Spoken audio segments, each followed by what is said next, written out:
Straight ahead on First News Saturday morning, after a series of lawsuits, counter lawsuits, and delayed hearings, one YSU football player will be on the field for today's game.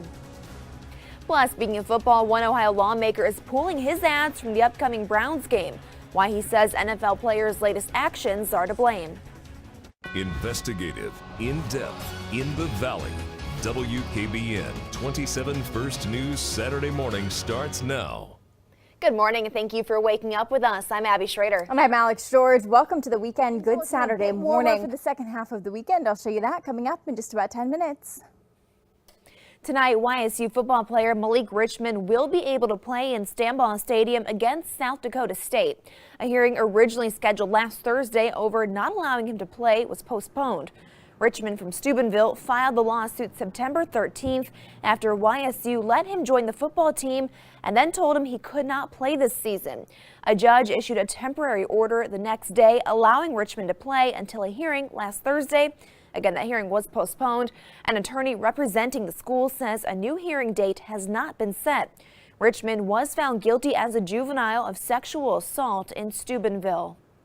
Republican Congressman and candidate for Ohio Governor Jim Renacci has pulled a $20,000 TV ad from an upcoming NFL broadcast.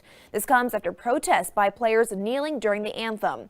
The ad was scheduled to run this Sunday during the Browns-Bengals game. Renacci says the behavior of players is appalling and disparaging to the flag. The ad will be rescheduled to air during a non-NFL event. And it'll be another busy weekend of college football coming up today at 3:30 right here on WKBN.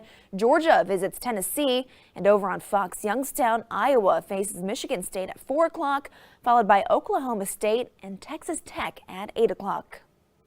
Walking to raise awareness about heart disease and stroke. It's all for the Mahoning Valley Heart Walk. 27 First News reporter Christina Mullen is live there this morning with what you need to know to join the cause. Good morning, Abby. It's all happening at YSU's Watt Center, and as you can see behind me, things are getting underway. Thanks, Christina. And the ramp onto I-80 West, right across the street from Truck World, is closed. It's being fixed, and the detour winds 17 miles through Masury, Vienna, and back to the interstate. The ramp will reopen Sunday night. And some roads in Mill Creek Park will be closed today. There's a fundraising walk. It starts at 7 a.m. and goes until 2 p.m. New Cross and West Drives will be closed to cars, pedestrians, and bicycles. Well, more than 9 hours after a woman arrived for work at Procter & Gamble's facility outside Cincinnati last month, she found her daughter dead in the backseat of her car. The Warren County coroner says the 15-month-old's death was heat-related and that no charges will be filed in her death. And now the mom's friends and co-workers at P&G are answering a call to action. Ivanette Bonilla and Susanna Borreo are members of the team that's launched a petition drive to win Senate passage of the Hot Car 2017 legislation. It would require automakers to install technology warning of children still inside the cars. There's so many things it already has that as you think of the things that you put in your car that are valuable, human life is the most valuable thing. So why don't we have something in cars already that alerts you when you know there's something there? I think everybody here would want to agree that we want no other parent and no other child to have to go through this really horrendous experience. There is some new technology. Evenflow's sensor-safe car seat chimes a reminder when the car shuts off, and the GMC Acadia has backseat sensors that sound a warning to drivers when they turn off their car. Supporters of the hot car legislation want to see all cars equipped with similar technology. Youngstown police say they now have a name to go with the body found on the city's west side. Detectives confirm they've been able to identify the remains by using fingerprint records. The body was discovered in a wooded area near North Hazelwood Avenue and Tippecanoe on Thursday. It had been covered with brush and other debris, and police say it may have been there at least a week. Investigators will not release the man's name until the family has been notified and a cause of death has to be determined, but it's being treated as a homicide. Helping local veterans deal with post-traumatic stress disorder. That's the goal behind the Power Breath Meditation Workshop. It happened all this week at the Trumbull County Veterans Services Commission in Warren. And about 20 veterans took part in the program. It's designed to help with stress reduction and coping skills. Organizers say workshops like this are crucial in dealing with PTSD. And nearly 20 veterans commit suicide every day across the country. I have people who have suicidal ideations walking onto my course saying, yesterday I was thinking about killing myself. 5 days later to say, I don't want to die anymore. I want to live. That's huge. The workshops were brought to Ohio by Project Welcome Home Troops. Congressman Tim Ryan and Cavelli Enterprises also helped raise funds. It is going to be a beautiful fall week coming up in your complete 7-day forecast. A teacher is in trouble with the law this morning. What he's accused of doing to students as a form of punishment that has a lot of people upset. And one Austintown staple is shutting its doors for good. Find out what's next for the property. Preparing you for your day ahead. You're watching 27 First News this morning. A California phys ed teacher accused of choking his students has been arrested. This is Peter Samhammer from Fresno County.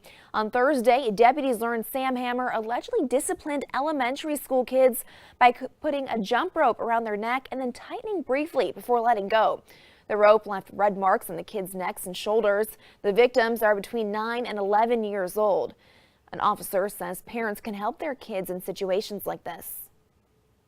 Always have open conversations with your kids. If you can establish with your kids that you can talk to me about anything. Don't keep secrets. You're not going to get in trouble. If somebody's doing something that's making you feel uncomfortable, hurt in any way, let a parent, let a teacher know so that they can look further into it. Samhammer has been arrested on 4 felony counts of child abuse. The school has also put him on administrative leave. The man who became a hero after fighting Boston Marathon bomber Dzhokhar Tsarnaev in his backyard in 2013 has died. It was back in April of 2013 when Dave Henberry walked into his backyard and came face to face with Tsarnaev, who had been hiding in his boat. In an instant, Henberry went from being an ordinary citizen to the man who stopped one of the most intense manhunts in Boston history. Henberry died Wednesday. He was 70 years old. The FBI released its annual snapshot of crime across America Friday. Several police departments in the Mahoning and Shenango Valley sent in crime stats for 2016. That's the year covered in the report. Also this year, people can look up how many officers are on their road for local police departments. Canfield Assistant Chief Scott Weimer says the reports show how hard each department works. We don't have low crime rates just because it's Canfield. It's still the Canfield that it is because of what we do. You can see a full breakdown of the crime stats on our website, WKBN.com. 4 years ago, Mill Creek Park devised a strategic master plan, part of which included making improvements to the park. The capital improvements plan was started this year, and with what was done and what's still to come, here's First News anchor Stan Boney. A number of capital improvement projects. Today will be the last day for drinks to be served at a longtime Austintown bar. The Pink Elephant is closing its doors for good. The property is being taken over by a German-based grocery store chain called Lidl. They're a direct competitor of Aldi. Those running the Pink Elephant are starting a new business venture up the road on Mahoning Avenue called Thirsty Frog Bar and Grill. That will open October 14th. Well, big cool down this weekend, but still plenty of sunshine. Meteorologist Alex George is tracking all of that in the Storm Team Weather Center. Still hanging on for us. All right, thanks, Alex. Well, the orange barrels are also still out across the valley as crews begin wrapping up their summer construction projects. Plus, one spot causing a major headache for drivers. But first, another night of high school football. Sports Team 27 was out covering all the big games, and we have some of the highlights straight ahead.